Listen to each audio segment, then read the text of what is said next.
اتنی پی جائے کہ مٹ جائے میں اور تو کی تمیز، یعنی ہوش کی دیوار گرا دی جائے۔ اب یہ جو حکومت ہے بھنگ کے حوالے سے ایک پالیسی لے کر آ رہا ہے، چرس کو نشے میں مت ڈالیں۔ یہ ہم اس کو انٹرٹینمنٹ کیٹیگری میں شمار کرتے ہیں۔ جی نا، بات یہ قوم جھولے لال پوری قوم جھولے لال۔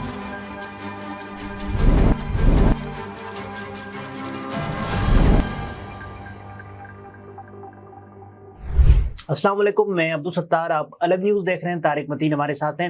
اتنی پی جائے کہ مٹ جائے میں اور تو کی تمیز، یعنی ہوش کی دیوار گرا دی جائے۔ میں نے یہ شعر کیوں پڑھا ہے آپ کے سامنے رکھیں۔ پاکستان میں اب نیا کام ہونے لگا ہے چرس کے حوالے سے، اس پر بات کریں گے، لیکن اس سے پہلے آپ سے درخواست ہے چینل کو سبسکرائب کریں، سبسکرائب کرنے کے ساتھ ساتھ گھنٹی ضرور بجا دیجیے۔ تو یہ آج آپ بڑے موڈ میں آئے ہیں اچانک؟ نہیں ایسا کچھ نہیں ہے۔ اوکے، یہ جو کام ہوا ہے چرس والا، جی پہلے تو مجھے یہ خیال آ رہا ہے کہ جب عمران خان کے دنوں میں بھنگ کے حوالے سے سرکاری پالیسی کی بات ہو رہی تھی، وہ ایک بار پھر شروع ہو گیا تھا کہ یہ تو نشہ کرتا ہے، یہ کوکین کا نشہ کرتا ہے، یہ ہیروئن کا نشہ کرتا ہے، یہ وہ لکیریں لگا کے سنف کرتا ہے وغیرہ وغیرہ، یہ سب شروع ہو گیا تھا۔ اور پھر اس کے بعد جو ہے مختلف طرح کے نشوں کی بات ہو رہی تھی، اور اسی لیے یہ بھنگ کے حوالے سے ایک پالیسی لے کر آ رہا ہے۔ ٹھیک ہے، اب یہ جو حکومت ہے اس میں خواجہ آصف صاحب ہمیں بتائیں گے، باقی لوگ بتائیں گے کہ بھنگ کے فضائل کیا ہے۔ صحیح ہے، یہ ہم نے دیکھا تھا۔ تو اب اعداد و شمار باقاعدہ طور پر مانڈوی والا صاحب جب وہ بتا رہے تھے تو پھر بتایا کہ نہیں ایسے نہیں ہے، بھنگ تھوڑی اچھی چیز ہے، بھنگ تو زبردست۔ تو یہ کیا بات ہے اس کی۔ اور چرس بھی، ہاں چرس بھی بڑی اچھی چیز ہے۔ چرس کو نشے میں مت ڈالیں۔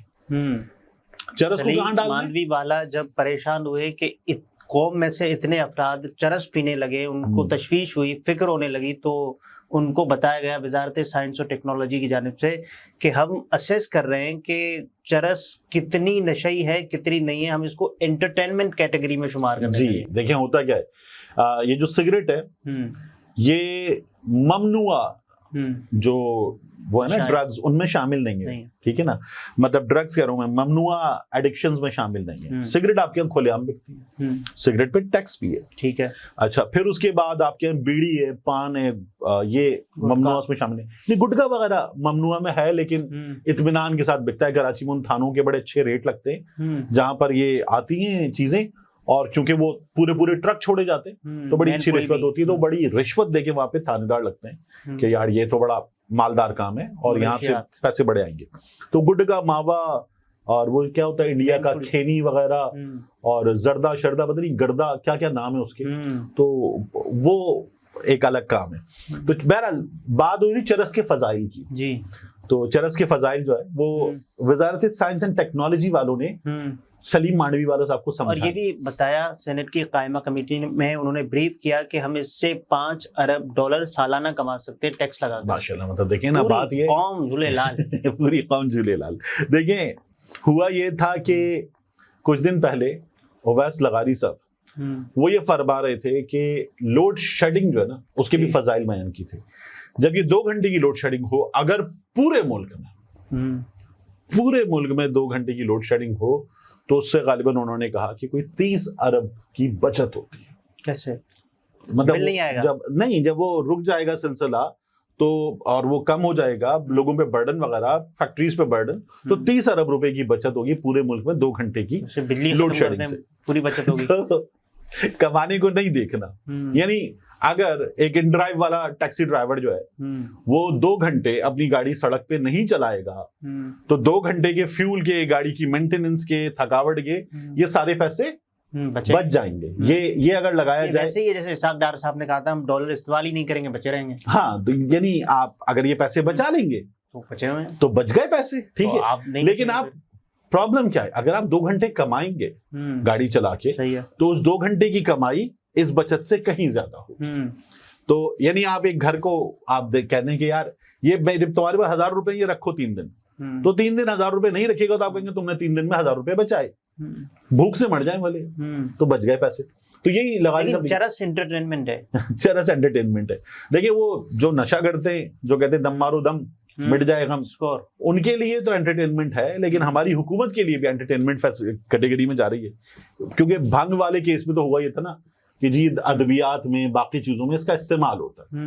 اب یہ چرس کو بھی انٹرٹینمنٹ میں ڈال رہے ہیں کہ چرس کتنا بڑا نشہ ہے, کتنا بڑا نشہ نہیں ہے. تو بہرحال سے جان لیوا ہو سکتا ہے یار. بات یہ کہ مال لیوا ہونا چاہیے اور مال دیوا ہونا چاہیے. وہ جان لیوا پھر اس کے بعد دیکھ لیں گے کیا کرنا ہے. ہمارے اتنی چیزیں وہ ان کے نقصانات ہیں تو اس کے تو پھر کوئی بات ہی نہیں ہے. تو میں تو حیران ہوتا ہوں اس پوری رجیم پہ جو ہائبرڈ پلس رجیم ہے, اسٹیبلشمنٹ, حکومت, ادارے وغیرہ وغیرہ, اور عدالتیں بھی آن بورڈ آ جائیں اور ملک کو نکالیں مشکلات سے. یہ جو چند بڑے صحافی بھی ان کے ساتھ بیٹھے ہوئے ہیں, مطلب کہاں لے کر جانا ہے. تو اگر آپ انٹرٹینمنٹ کیٹیگری میں ڈال دیں گے سب ملنگ تو بچے سب, اور پھر پرابلم ہی نہیں نا, پھر تو آپ کو پھر آپ کو مریم نواز یاد دلا دی آپ نے, پھر تو ہوش ہی نہیں ہے نا. مطلب آپ جب ہوش نہیں ہے تو پھر مشکل کون سی, قرضہ کون سا, پرابلم کون سی, تو پھر تو بڑھاتے جائے مہنگائی. ہاں یہ والا حال ہے. لیکن بہرحال افسوسناک تھا جو ہماری قومی اسمبلی میں ہو رہا ہے, جو سینٹ میں ہوا, بجائے اس کے کہ ہم باقاعدہ طور پر اس پہ کام کریں کہ اگر ہم اس جگہ سے کمائیں گے اور اس جگہ سے کمائیں گے اور اس جگہ سے کمائیں گے اور ان ایونیوز پہ اپنی انرجیز لگائیں گے, بچوں کو ایجوکیٹ کریں گے, تو ہم اتنا کما سکتے ہیں. یہ اتنا فیوچر پروف ہے. مولا علی کا قول ہے کہ اپنے بچوں کو مستقبل کے لیے, آنے والے دنوں کے لیے تیار کرو, ان کی تربیت ایسے کرو. تو جو دنیا بھر کی دانش مند قومیں ہیں وہ کیا کرتی ہیں, وہ انویسٹ کرتی ہیں ٹیکنالوجی میں. آنے والا دور کس چیز کا ہے اس میں انویسٹ کرتی ہیں, اور اس میں انویسٹ کر کے دیکھیں اے آئی میں انویسٹ کیا, آئی ٹی میں انویسٹ, اپنی انرجیز انویسٹ کرتے ہیں, اپنے پیسے انویسٹ کرتے ہیں, اور پھر اس کے بعد ڈبل دا منی, ٹرپل دا منی, اور آپ اپنے لیے لوگوں کے لیے بہتر کرتے ہیں چیزیں. یہاں جو ہے وہ ہم چرس, پھر تو کمانے کے بہت سارے ذرائع ہو سکتے ہیں. ہاں آپ کہیں بھی مطلب پھر تو آپ دیکھیں, بات یہ ہے کہ اس کے علاوہ پھر اتنی گھٹیا چیزیں ہیں جو دنیا بھر میں ہوتی ہیں, ان کے ذریعے انڈیویجولز کماتے ہیں. اگر تم میں حیا نہیں پھر تو جو جائے وہ کرو. ہاں تو وہ انڈیویجولز کماتے ہیں ان تمام گھٹیا چیزوں کے ذریعے. تو وہ تمام گھٹیا چیزیں جو ہے وہ آپ الاؤ کر دیں, اور اس کے بعد آپ کہیں ہاں انٹرٹینمنٹ ہے, ٹھیک ہے نا.